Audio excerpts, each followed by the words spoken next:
Hello, ladies and gentlemen. Eddie Marcus. I'm here again. I'm back.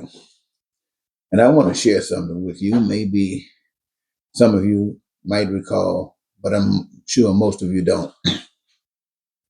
Let me tell you something. I know that God exists. And for those of you who don't want to hear anything about God, you can flip the script. But for those of you who don't mind, and the reason that I know God is because you remember in the Bible where you say this blind man couldn't see, obviously, but Jesus crossed his path and told him to put some mud on his eyes to lift up off the man could see. You remember that? Do you think that man would continue to believe in government or religion more so than what he believed in Jesus? You saw these guys who just were amazed. They say he made the lame walk, the dumb talk, the dead rise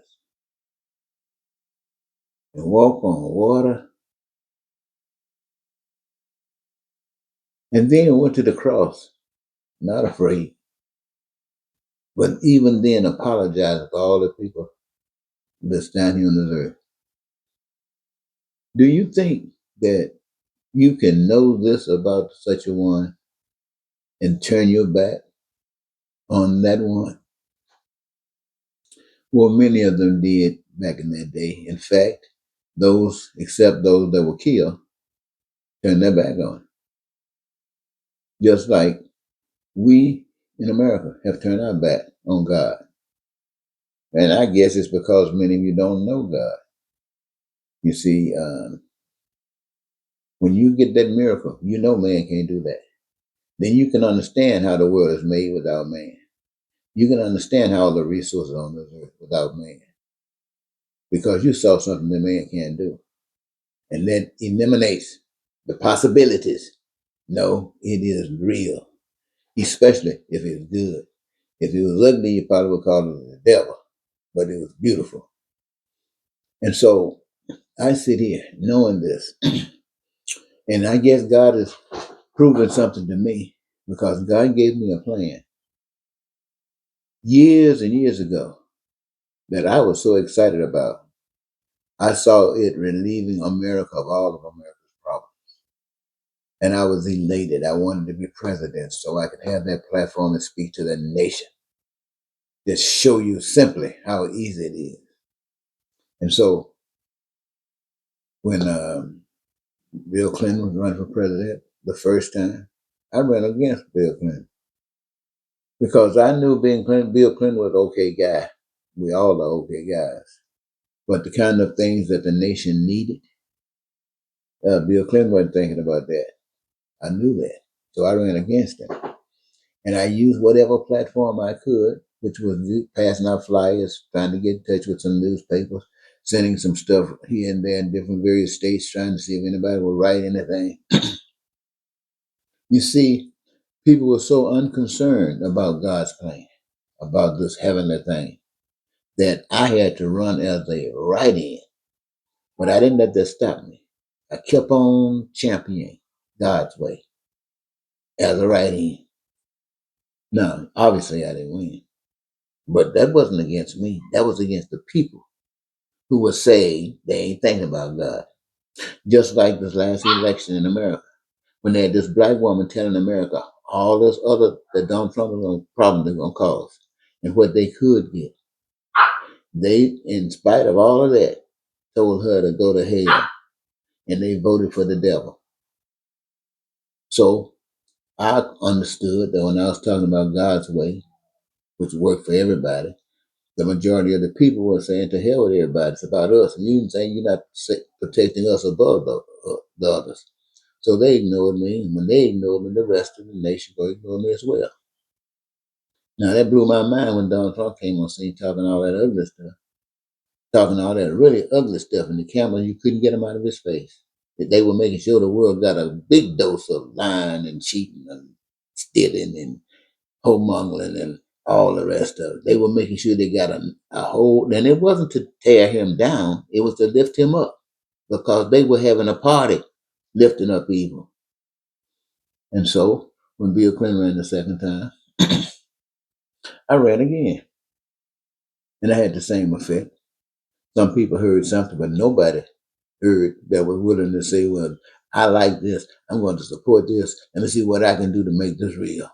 Nobody said that. But they kept on ignoring me, that's for sure. And the only thing God can tell me, they're not ignoring you. They're ignoring God. They're ignoring God. God is the one that created heaven. God is the one that created this place where they constantly say, I want to go to heaven. Give me save my soul before I go to heaven. They keep saying that. But the things that you've got to do to maintain heaven are the same things you have to do to make heaven. And if it's required there, it can happen right here by those who want to be in heaven. But when you ignore all of the messages that God sent you and do nothing to try to have some evidence, some receipts that you're interested in heaven, then what happens? The things that happened happens. That's what it is. And yet, I didn't stop there. I ran against George Bush. And my wife might tell I ran against George Bush twice with the same message, lifting up God's plan. And I had the same outcome. I ran against Barack Obama. Why? Barack Obama, first black man, we were all excited about it, especially since Jesse Jackson didn't win. And oh, yes, I ran against Jesse Jackson too. But I knew that Barack Obama, they said he was doing some stuff. That was good stuff. And organizing and working with the community and whatever else. I'm sure he was doing a lot more than that. That was all good. But that was all within the system. All within the system. Now I realized when they ran for office, they said we're going to be dedicated and committed to the system, to America, to the system. But America is part of change. America is a part of having the opportunity to, when you see something better, to have the right to stand up and advocate it. So I'm looking at all these presidents, the one that's gone and the one that's here. And I'm thinking, out of all of the terms that you were president, this is about 16, how many years? Maybe 24 years or something like that. Of you being president, you and your leadership, the result of it is what was happening in America today. This is the result of Clinton, uh, whoever else was president, Bush, God knows, Barack, and Biden. That'll throw him in there too. It was better than any of those.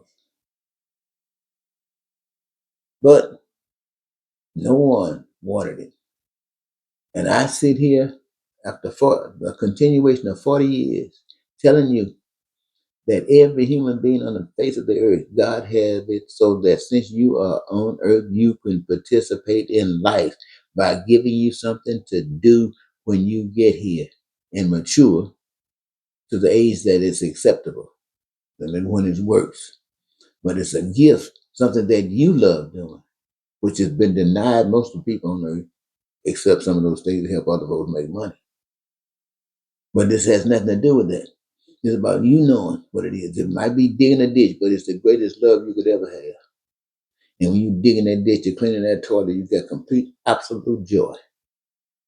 This is where God designed it. So whatever it is that you do, that's what you'll get for doing it. That's the blessing that comes from it. God got that plan. Every last one of you. And what are you doing? You are playing a part in creating and causing a manifestation of all the things that you, the people, need: food, clothing, shelter, education, healthcare, all that stuff. That's what you, the people, are taking your little time that gives you your greatest love and joy to participate in the process of looking in that reservoir of goods and services. And it's overwhelming. Not one American is suffering a lack of anything.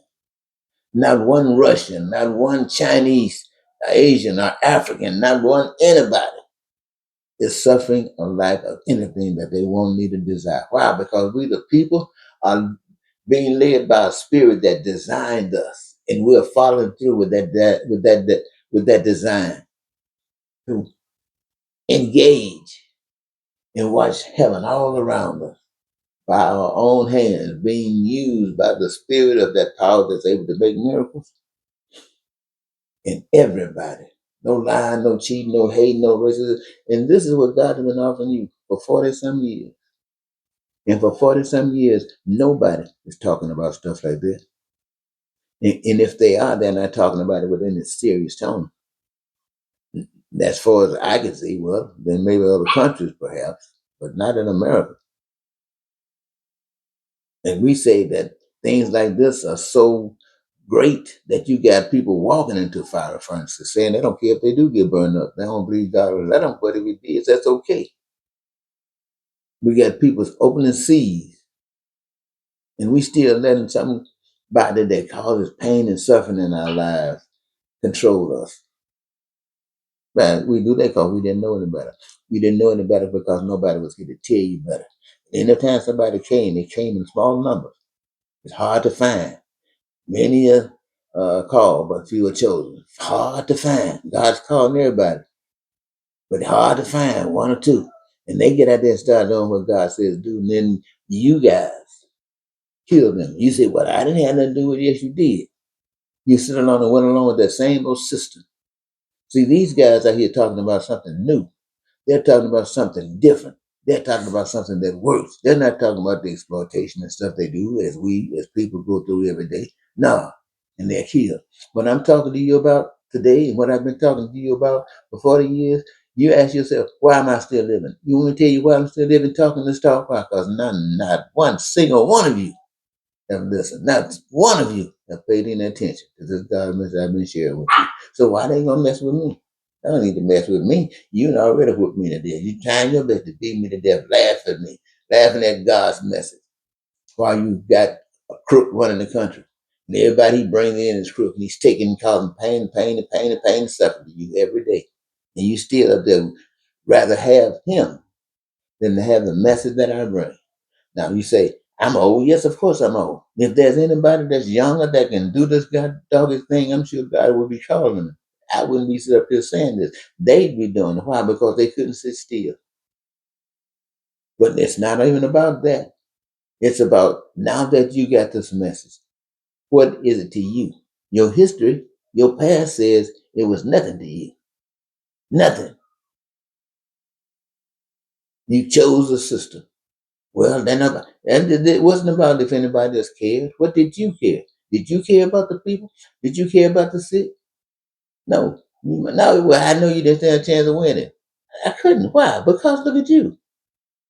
You say you care, but what is the evidence? You're there voting against the people that don't care, voting for the people that don't care. Well, I'm just throwing some stuff out there because I know all of us fall into this category. And if I hadn't been chosen to do what I'm doing, I probably would be doing exactly what you're doing. And I would be one of the dumb. I might not be in that category, but I'd be just like them. I might be in the stupid category. Or I might not be stupid, but I'd be just like them. And I might be in the ignorant group. Just plain old ignorant.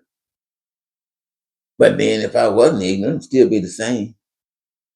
Or I might be a fool.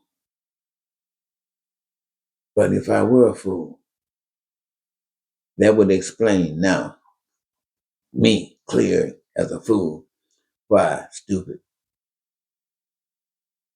ignorant, and dumb are all wrapped in with foolishness. Because everything that you pray for, everything that you need outside of yourself is all around you. And the stuff that you otherwise need is in you. In you. Just like you designed the world, you made all the stuff that exists already. Workers, you did this. The only thing God is doing is bring in more workers so you can do more and not have to work so hard and so long. And not only that, Nothing that is made that you desire, want, or need is denied you. That's what God does for you. I mean, you own ownership. You got a part of ownership in everything that exists. I told you this again. I just want to, before I leave, share with you again. And you still choose, man, this time it's Trump. And when something happened to Trump, the good Lord says, come on, get out. And the same 77 million people who have not changed at all, who have gone through these years with Donald Trump, have been taken down deeper into the ugliness of life. And so that's the kind of person that they will be looking for president. They're not going to be looking for anybody talking about the love of God. No, it takes a beat down to get them right. And the beat down does not come from us. Those who love God, the beat down does not come from us. Let the beat down come from God. I don't want to have nothing to do with ugly stuff. Let the beat down come from God. God can beat the hell out of them. God got the rain, the snow, the earthquake, you name it. God got it. And if God want to take care of somebody, let God do it. I don't need no sword. I don't need no gun. I don't need no bullets. Trying to trick me, trying to turn me back into what you are. That ain't happening. Okay, ladies and gentlemen, I think I've said enough. I was just talking. I just wanted to share my talking with you. And I want to thank you so very much for listening. Until next time, Eddie Marcus.